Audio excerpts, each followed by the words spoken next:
గురుగారు, ఈ వారం తులారాశి వారికి ఎలా ఉంది? తులారాశి వారికి 4 గ్రహాలు యోగిస్తున్నాయమ్మ.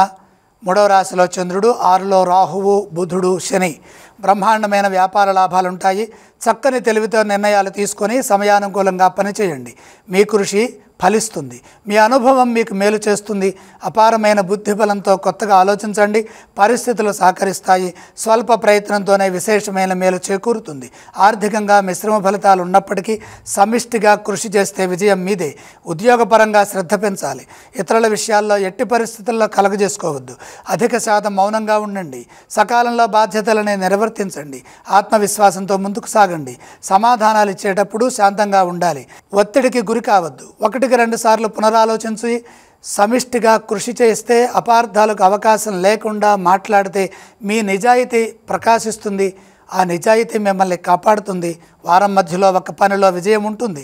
నూతన విషయాలను తెలుసుకుంటారు. విజ్ఞానపరమైన అభివృద్ధిని సాధించడానికి కాలం ఎంతగానో సహకరిస్తుంది. తులారాశి వారు ఏ స్తోత్రాలను పఠించాలి? తులారాశి వారు శ్రీ మహాలక్ష్మి ధ్యానం చేయటం చాలా మంచిది.